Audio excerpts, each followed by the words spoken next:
My name is Tim Turzin. I'm the Senior Sales Executive here at LKCS. I'll be going over the webinar today for ideas for your website redesign. So for those of you who are not familiar with LKCS, just a quick background on us. LKCS is a full-service marketing company. We've been in business since 1961, and we've dealt with financial institutions the entire time. Okay, so up on the screen now is our wheel of services. So we do a lot more than just websites. We do a lot of marketing things, and all of our products and services kind of intertwine and work with each other. So if you have questions on anything else, feel free to reach out to myself or any other sales rep here. We'll be able to help you out with that as well. But the big thing is we know financial institutions. We've been dealing with them, again, since 1961, and we've been doing websites since 1998. So very well versed on what's going on in the financial world for these products. All right. So to get started, some of the things we're going to cover today. All right. What is wrong with my site? That is the number one question you should be asking yourself before you jump into a redesign. Basically, you need to know the pain points, right? You need to know what you're trying to fix. If you aren't sure what's wrong with your site, it's going to be very hard to get the exact site you want without knowing those things up front. You need to know if your website is mobile friendly. All right, so over 50% of your traffic is most likely coming from mobile devices, so we need to make sure that website is compatible for any and all mobile devices. Make sure that design, user experience, all of that type of stuff needs to be set for mobile. It's just as important as your desktop. All right. Next, does your website provide a premium UX? UX is that user experience I'm talking about. So what that means is we need to make sure that users can find content, take action quickly and easily. Okay. We'll get into these all again as we go through today. We need to know, is the website generating new leads? Okay. If you are not getting leads, that's a problem. Your website should be generating leads, daily for you. And then what to do after you identify all of these problems. Okay. So once you've identified everything, now we know what's wrong. Now we can put our plan together and learn how to fix them. All right. So number one, that website review. You really need to start by taking a critical look at your website. All right. You need to make a strong first impression on your site. All right. I like to say perception is reality. So a user's perception influences how they focus on, process, remember, interpret, understand, synthesize, decide about, and act on reality. I can tell you we do not have anybody from a Bank of America, Chase, Navy Federal Credit Union, anything like that online. But when I say perception is reality, no matter how large or small you are, you need to basically show that user who's coming to your site. They need to perceive that you're just as big and have the products and services that even the largest institutions have. It doesn't mean, they don't know the difference between, 100 million in assets or 500 million in assets or $1 billion in assets. They don't care. They just want to see that they can do everything that they could do on one of the huge, banks or credit unions that they know about. All right. On average, you have 15 seconds to capture somebody's interest. They're going to basically for them to decide if they're going to stay on your site or move on. 15 seconds. That's it. All right.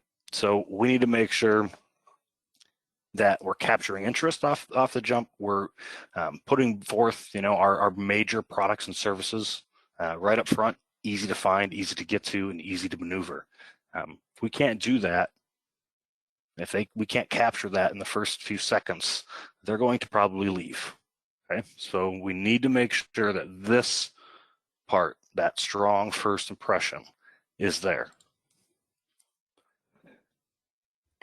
Second big thing, we need to make sure that the website is mobile friendly. All right, this is a must-have. There's no questions about it anymore. It's not, well, I we'll kind of do it in responsive design and it'll be okay. We need to design almost mobile first these days, okay? 56% of worldwide website traffic is on mobile devices. It's a huge number and it's growing daily, all right? Your site needs to be optimized for mobile devices, all right? So how do we identify, mobile design problems, right? Number one, do the users have to side scroll or is the content too small to read? All right, so basically when they're viewing your site on a smaller device, does it force them to scroll side to side to see the full width of the page? Or is the content, really small that users have to pinch and zoom to read? I can promise you, if somebody comes to your site and this is the case, they will not stay there, okay?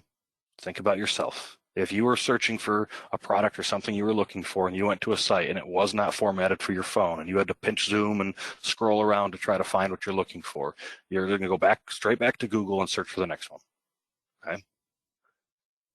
So that's a huge thing. We can't have that. Do pages lose their intended function? So when you originally designed the site, you know how certain things were supposed to function or work. Is the functionality of your pages ruined when a user views them on a smaller device? Does it interfere with your page's main goals? Right? Each one of your pages has a goal. You want users to hit a page and perform a certain action, whether that's to contact you, apply, learn more, whatever it might be. Is that a problem on the mobile device? Is it not there, right? So as we're working to design a new site, we need to know, is that mobile side capturing everything that my desktop side does? All right, so we need to make sure we're designing for both things. All right, so if you're in the redesign process and you're not getting looks for mobile design and desktop design, you need to ask for it. All right, we need to make sure that that mobile device doesn't lose anything. All right. Was your site built with mobile first in mind? All right, and this is what I talked about just a second ago, is we need to make sure that we're building the site basically to perform on a mobile device. All right. Your site needs to function as good, if not better, on that mobile device. Right now, 72% of users will search on their phone before they take an action. All right, so they'll read about it, they'll look at things, but before they ultimately decide to move forward, they will look one more time, most likely on their phone, and compare and look at different things. So we need to make sure that that site, again, has that mobile technology. We need to, 100% be sure that these people are getting what they need to get to and see so they can take action.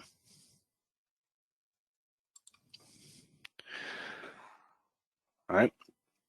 Is your website providing a premium user experience? Consistently help your users succeed. So what does this mean? How are we making sure we're providing a good user experience? So what we always say is your website is your virtual branch, right? It's your branch that doesn't close. It's your teller that never sleeps. It is always there. All right, so it is a very, very, very important part, of your business plan. So we need to, number one, map out your main goals. What are our goals? Do we want to, acquire, new customers, new members? Are we looking to grow, auto loans, our mortgage loans, our credit card? What are we trying to do? What are our main goals? What are we trying to push? Once we know our goals, now we need to make sure our web visitors, can get to take action. We need to put them through that funnel to get them to where we want them to go. All right. So we need to be clear and obvious how we want them to navigate the site and where we want them to go and what we want them to do. We can't have, a link, in text that says click here. We need to make sure it's big, bold, buttons, apply here, learn more, whatever it might be. We're going to provide easy access to all of the services. All right. we are going to make sure that the navigation structure is easy to use and easy to understand, so people can find exactly what they're looking for. People don't want to scroll all over or click on 5 or 6 or 7 things to get where they want to go. They want to, kind of look at it, find it, and go. They don't want to click multiple times. We need to be smart about our online forms. All right. People will not fill out forms that are too long. So if I go into a form and I'm immediately hit with 50 different questions, I'm going to probably back out of that form. Right? We need to make sure that we're kind of guiding them through. Let's get, the main points of contact. What's your name, email address, phone, then go to a next page, right? Ask them a few more pieces of information. So we kind of guide them through this process. We don't want to overwhelm them. All right. We don't want to ask unnecessary things that we don't need on that particular form or application. All visitors need an easy way to contact you. All right. Don't make it hard for them to get help. So online chat services are very, very popular. They're very, very easy to use.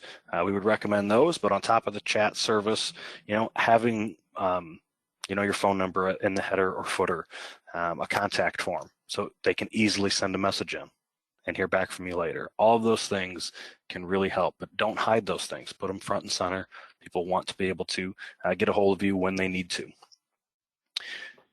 And we want to keep the experience simple and elegant, okay? So simplicity is key. Don't overload anybody with too much information. All right, well, let's give them the main points. Our benefits, why we're better, whatever it might be, and let's try to get them into the next process. If people want to know more or take a deep dive, they'll always contact you. Trust me. All right. So when reviewing for the user experience, and this is a big one, and this is one I see probably is the most easy to fix for everybody, are the call to actions obvious and useful? Okay. If you don't present your users with intuitive ways forward, the chances are they're not going to take the next step. So as I mentioned, we want to be big, bold buttons, call to actions, apply here, learn more, whatever it might be. We can play with those, that verbiage on those buttons, but don't just have, a text link. Don't just have it in one part of the page. Don't have it all the way at the bottom. Don't have it all the way in the top. Have it in both places. Have one in the middle, right? Move these things around. Make sure it's easy to go to that next step when they're ready, okay? Is the layout and content easily digestible? All right, your users deserve content that's worth their time. Okay, they're not going to sit there and read, paragraphs and paragraphs of text. So let's keep it simple and on task. All right, bullet points. Hit the meat and potatoes. These are our big selling points. These are the main points that we really want to focus on. All right, you can put more information below, but bullets are a really good way so people can kind of skim and read quickly and get the information that they need. All right. Making great content can be difficult, but it does drastically affect, the user experience. We want to make sure that whatever content we're putting there is useful, meaningful, and really needs to be there. Okay. Let's try to take out any of the fluff or anything like that. And let's just stick with, what really needs to be there for that end user to make their decision. Online forms, are they easy to use? As I said, we only need to ask what is required. Avoid optional fields. All right, less is more. The less fields you have, the more people that will actually fill that out, right? Try to think of it as you're nurturing a new lead at this point. We are not closing the sale, all right? They're not going to be, closing that auto loan or mortgage loan or whatever it might be at this step. We're getting a lead. So as long as I can get the information, I now have a lead I can follow up on. I can ask more questions. I can get more information, right? We don't need to do it all at once.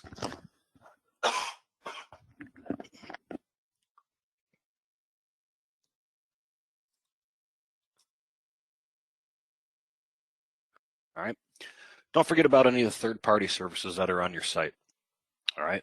When you're doing a website redesign project, it's a great time to review all of the services that you are using. All right. So any service that's attached to your site is part of that experience. So if you're using a third party for your forms, maybe, are those forms simple? Do they ask too much information? Are they mobile friendly? All right.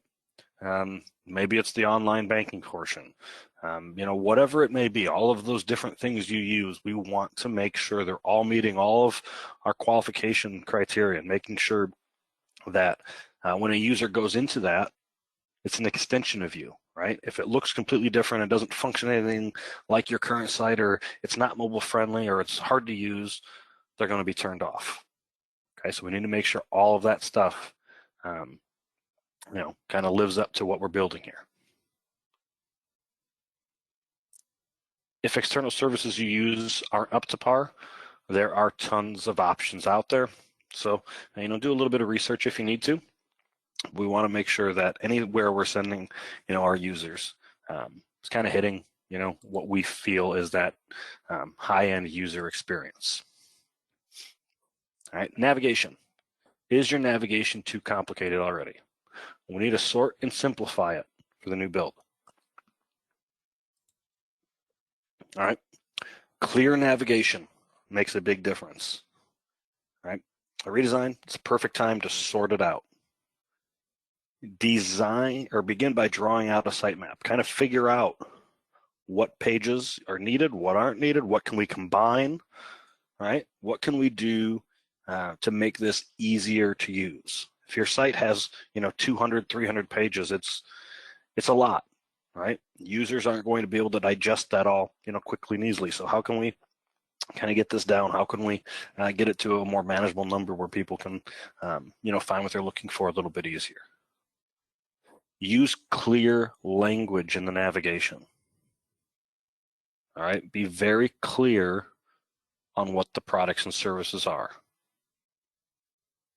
All right, what I mean by that is, let's just say, a checking account. Everybody's going to call it a checking account. If you call it something, special or different, that's fine, but it needs to say checking account, right? If we're missing out on something that's the obvious of what people would be looking for, just because you call it something different, and your normal customers or members might know that, doesn't mean potential members or customers would.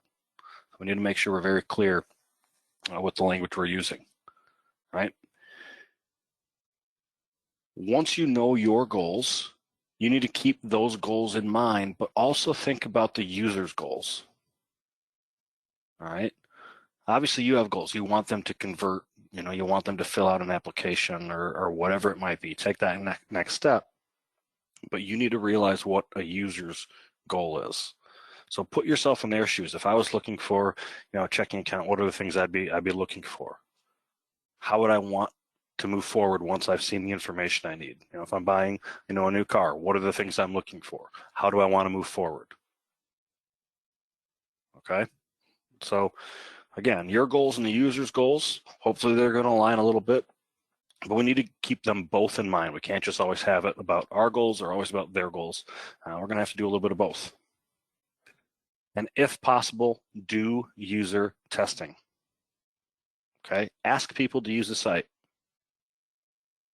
We have found that, asking, college-aged kids potentially, to go through the site. Hey, here's a site, go through it for us. Give them a description, something you want them to do. Hey, go through our site and see, how easy it would be for you, to apply for an auto loan. So I want you to go to the site, find the information about auto loans. Tell me how easy it was to find the information. Once you're there, was the information, what you were expecting or what you would want to look for? Was it easy to apply? They will tell you if something was wrong, right? So do user testing. Ask people for their feedback. Use your employees if you need to. Again, college-age kids, young adults, all very good to give you feedback on what might be working or what's not working.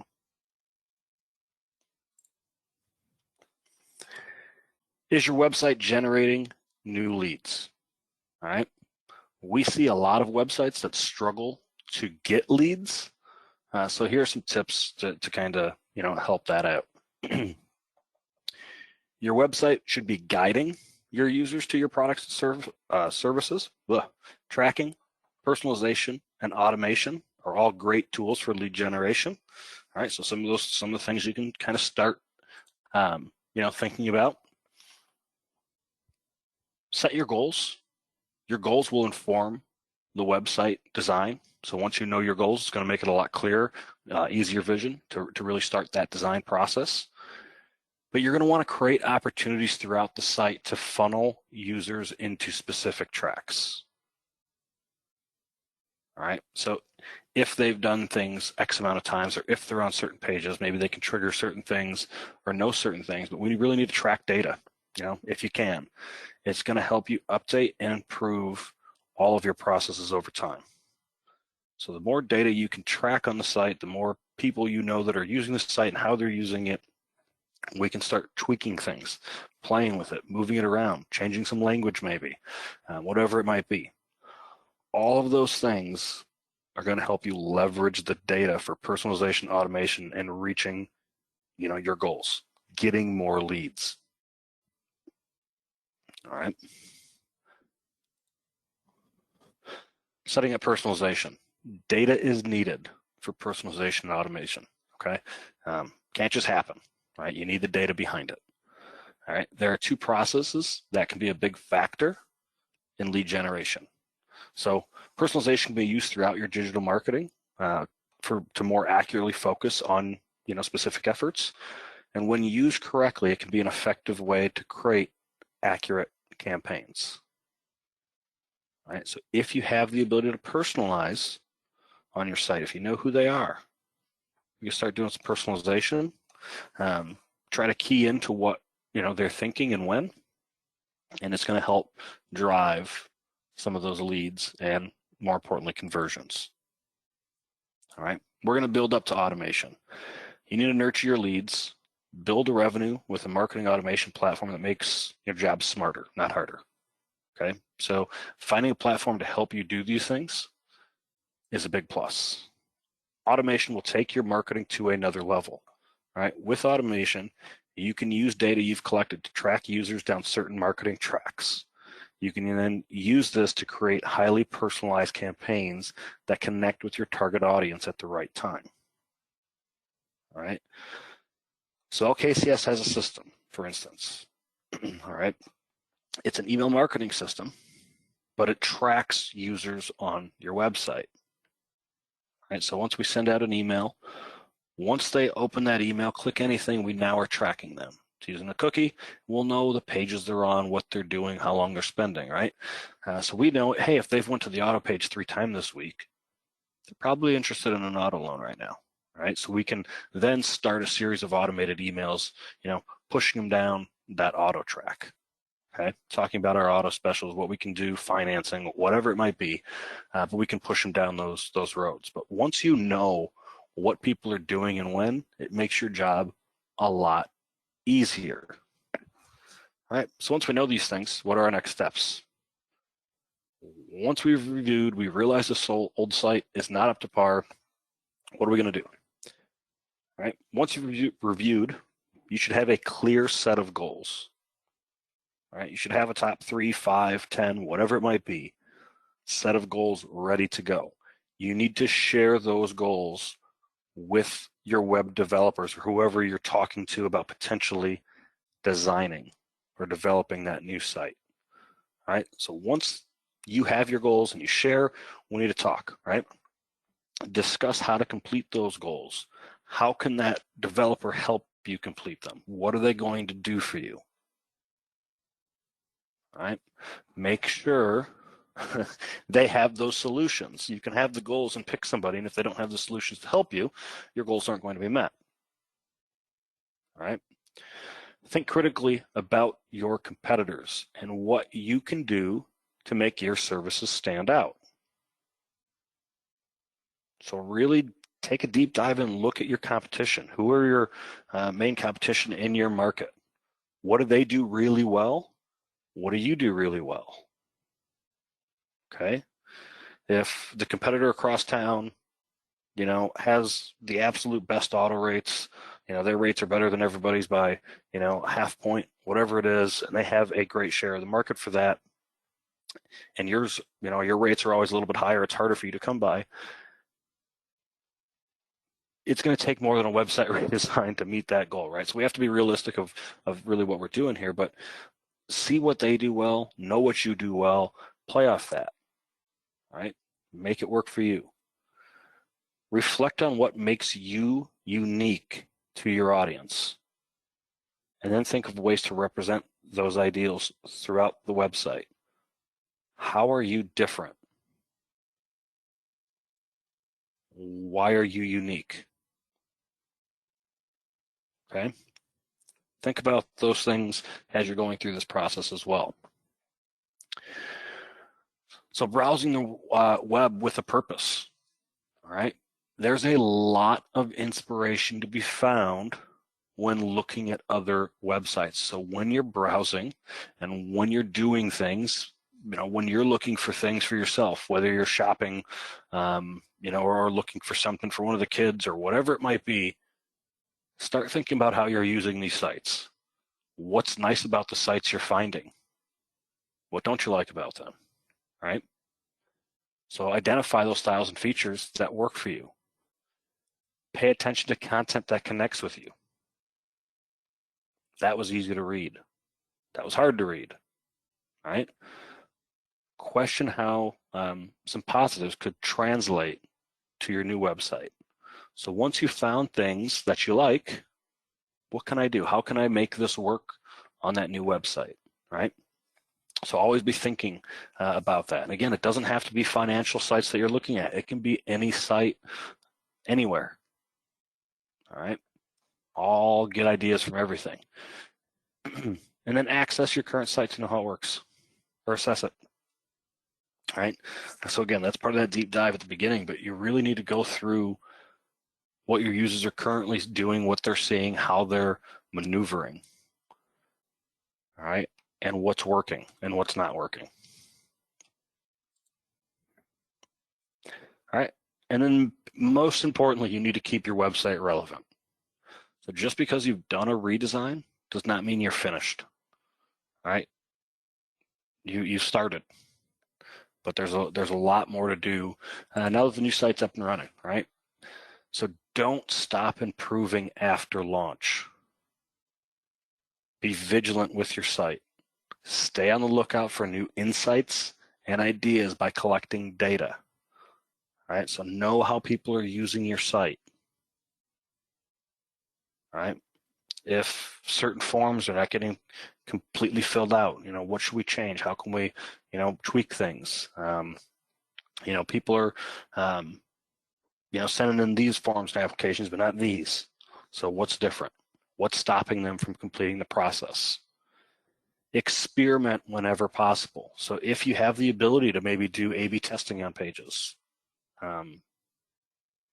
maybe it's putting a page live for a week or two and then changing the verbiage, changing the call to actions, changing it around a little bit for another couple weeks. Which page received, more lead generation?